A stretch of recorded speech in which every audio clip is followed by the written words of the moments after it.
Well, hey, welcome everybody to another episode of The Current, real talk on some real topics. My name is Curtis, and I'm joined here this morning with Prudence, the worship pastor here on staff. You'll notice Beau's not with us this morning. He's decided to take the podcast off today. So it'll just be us jumping in here, and we have a great topic for us lined up this morning. Today we're going to be spending some time talking about mental health. Which can be a bit of a heavy topic. I know it's not necessarily lighthearted, but we think that it's really important. It's an important topic. It's an important topic to think about and address as the church. And just in thinking about this topic, we looked up even some statistics that we thought were so fascinating in terms of just the prevalency of some mental health issues. Enough to say that 46.4% will experience some form of mental health illness in their lifetime.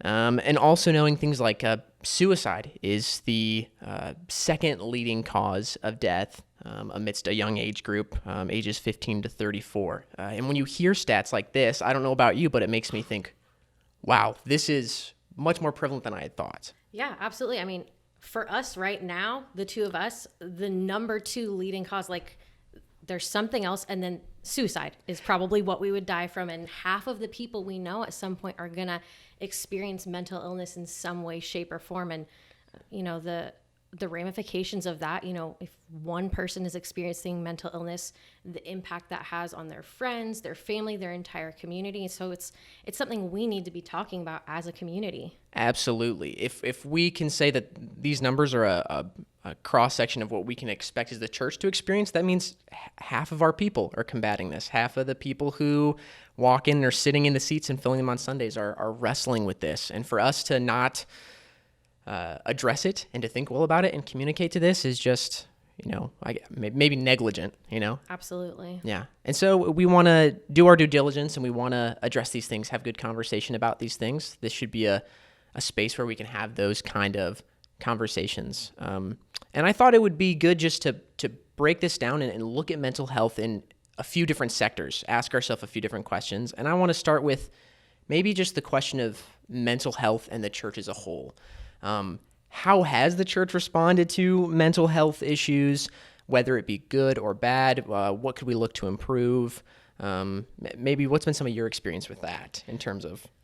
Ooh, wow. Okay, we're just going to jump right into that. Well, I would say that generally, and I'm still, you know, pretty young, so my experience, you know, compared to other people's is minimal, but I would say that in the short time I've been around, my experience with mental health in the church has been bad. Sure. If at all. I will say I have a younger sister who is mentally disabled, as well as is diagnosed with schizophrenia. Okay. And I have, on the very, very negative side of how church deals with mental illness, literally had people tell my family that she was like possessed by demons, that these were spiritual attacks. And while I think we have to take a holistic approach to our mental health, you know, and spirituality does influence it, that is, I think, what we see as like the worst of how the church has dealt with mental illness in the past. For sure. And I know, I'm guessing this is not an isolated experience. I wish it was, but we hear these kind of stories all the time. And I know for me, you know, growing up, my father wrestled with mental health issues, severe kind of depression, anxiety. It's been something that myself or even my siblings had to work through, just some different levels of some mental illness. And I will say, although I don't think I was old enough to really comprehend what was happening at that time and understand those kind of discussions, looking back now and getting to have conversations with people like my mother or others close to my family, I realized that my father heard a lot of these kind of same things. You know, oh, what's going on? What kind of sin are you being pure? You know, you need to pray. You need to do X, Y, and Z. And I think that's such a good point. The church has been, I think, ill-equipped or under-equipped, or maybe just ignorant. Yeah, and that's not to discount the idea that we, you know, follow and obey this incredibly powerful God. You know, it's not to say that there's no room for healing, that there's no spiritual attacks going on at any point in time. Mm-hmm. You know, like I will never say 100% no to any of this, but I think that we as Christians have kind of swung too far to that side and not embraced some of the science, not to use the S word, but Right. the science behind some of these and tools that are very helpful for us. Yeah, and that's important too, trying to understand that, yeah, we can have science or good mental health in that can complement our Christianity. It's not a dichotomy. We don't have to choose either, hey, you can be a Christian or you can, seek out the scientific data on mental health and illnesses. Exactly. Which unfortunately, I think, it is happening more and more. I think, and it's tough. We don't want to be in a doom and gloom spot where we're saying, oh, the church is just doing everything terrible. But I think tentatively we can say at least there's been some progress. One of the stats that I looked up and found that I thought was incredibly interesting was that they polled pastors, and they found in a recent study that only 1% of pastors said that medication should never be considered to treat mental illness, and that it shouldn't be used, like psychological therapy shouldn't be used, any of those things.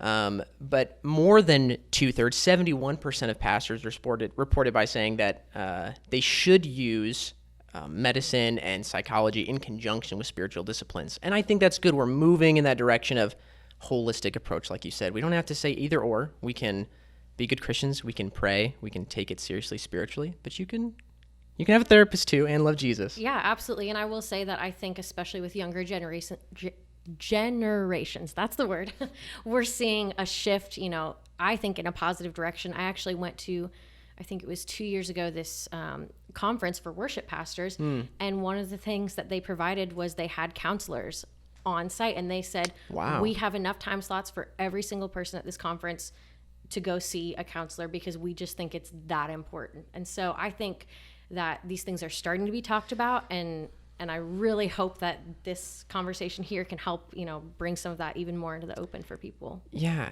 definitely.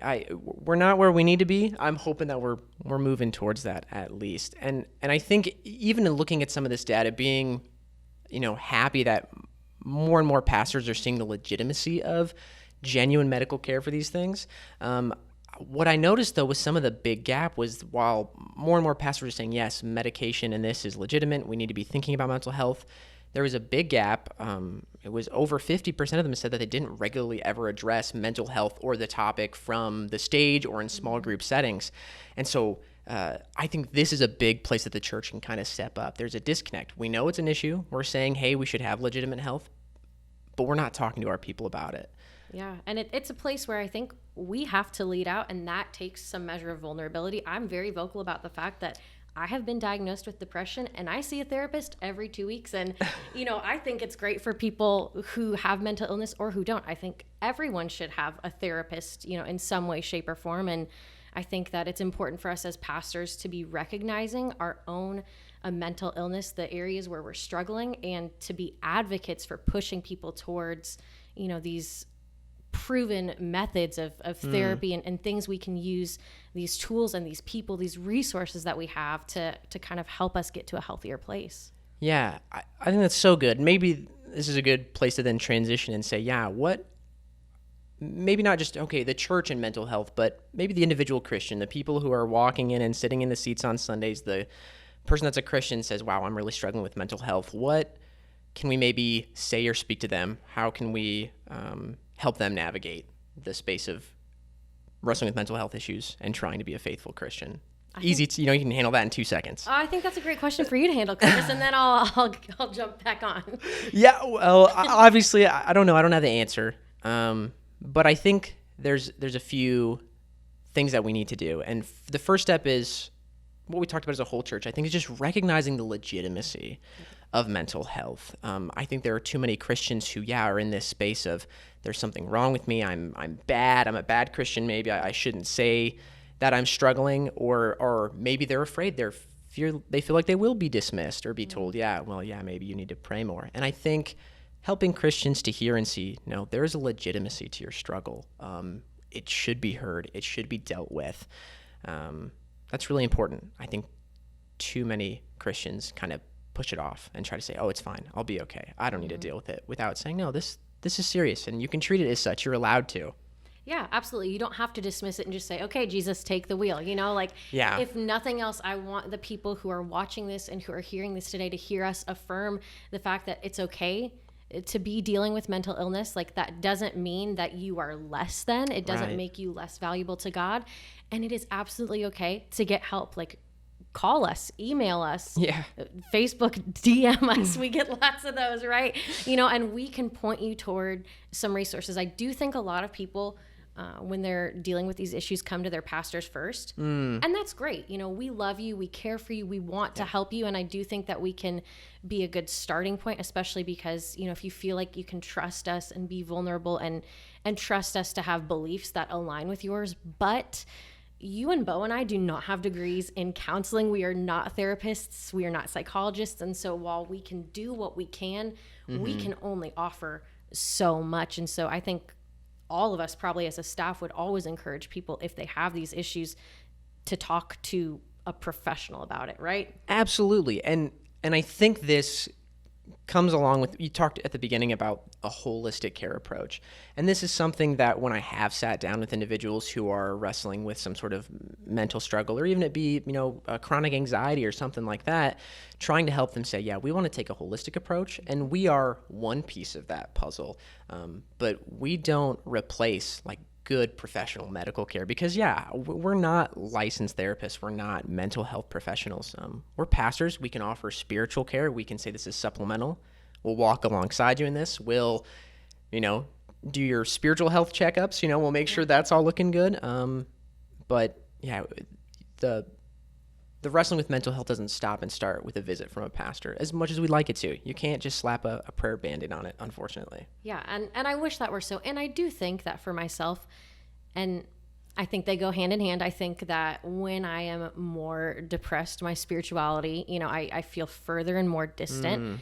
And I notice that when I feel like Jesus and I are like, just like this. If you're listening, I'm crossing my fingers because we're tight. I do feel like I'm healthier mentally, but I don't know which way the cycle goes. Is it my spirituality that's then influencing my emotional mental health? Is it my emotional mental health that makes me feel more distant from God? And I think the answer is probably a combination of all of it, and that's where that holistic approach comes from of, yes, my daily quiet time with the Lord is going to be something that helps me, gets me to a bit healthier space, but that might not be the end all to be all. I might really just need to talk to someone and work out some of these issues I'm having, or potentially if there's some sort of hormonal chemical imbalance, take some medication, and that's okay. Yeah, absolutely. Being able to say that we're people who have bodies and minds and are spiritual beings on some level, all these three things are intertwined, and we need to be, addressing them and saying it's okay. We can seek help. And I think to talk about holistic care, I think it's important to say, if there's someone that's maybe wrestling, you're struggling as a Christian, you're dealing with the mental health, is saying, make sure you're trying to address health in all three of these planes. I see some people who say, yep, they're very interested in the spiritual aspect of it. They're grappling with where God is in the midst of their depression or their illness, and that's a good thing. But at the same time, they're woefully neglecting their physical health, or they're neglecting some just mental trauma, whatever it is. And so a need to say, hey, how can we approach this from all three levels? We're physical creatures, we're mental creatures, and we're spiritual beings, and we need to be trying to address it in all three of those planes. Yeah, absolutely. Yeah. Okay, well, I thought it'd be good then to end the time maybe speaking specifically to pastors. So we talked, Christians. That's important. But I know that, and we both know that pastors aren't immune to mental health, as much as we'd like to think so, as much as sometimes maybe we feel the need to be. We're not. No. Pastors can have these kind of struggles too. I don't know. Is there anything that you would want to communicate to a pastor, someone that's in ministry that's wrestling with those things? Wow, that's a heavy one. I would say the number one thing that I would say to any pastor dealing with this is just, you do not have to do this alone. I think that especially, if you're at a smaller church and you're the person that has to do, a million different things, you kind of learn to just depend on yourself and maybe a couple other people on your team, but you really don't have to do this alone. And you don't have to feel like I need to just sit here and pray these things away either, because sometimes it's okay to admit that the prayer time is not quite enough. Prayer absolutely an important step. Sure. I'm not saying that prayer is not powerful, so do not twist my words. But we have to kind of go beyond that. And it's okay to get help from an outside source. You need to have a mentor. You need to have a friend. You need to have, someone outside of your spouse and your coworkers that you can go to for support. And if that's a mentor, if that's a friend who's in ministry, if that's a therapist, you need to have someone else that is on your team that isn't necessarily physically on your team in that space. And so that would be my number one piece of advice. Yeah, I think that's so good. It can be tough to reach out for help, especially when you are the pastor and you're in a care ministry of some kind. You're the person that's supposed to be the strong, the stable, the one with the answers, the one that can help. And so it can be a tough thing to say to yourself, I need that too. Yeah. I need a pastor. I need a therapist. I need to go see a doctor. And being willing to say, even as clergy, again, just recognizing the legitimacy. It's okay to have this struggle. It doesn't mark you as a bad pastor or, mean that you're unable to do the job. Yeah, and I would encourage people to set the pace. Now, you don't need to be totally raw with your congregation. You don't need to talk about all your childhood trauma, your marital woes, whatever. But I think it is great to tell our people, like I said, I'm very vocal about the fact that I see a therapist. I think it's important to tell people, I rely on these mentors. I see this therapist, because when we do these things, we're modeling, right? People will follow the leader, and unfortunately, as pastors, we are those leaders. So, Yeah, and it's important to remember, at the end of the day, we're not the person saving these people, securing these people, holding these people. We're broken. We're beggars pointing other people towards the bread too. And it's important to, as pastors, be able to extend yourself some grace too. And I think realize it's more prevalent than you'd think.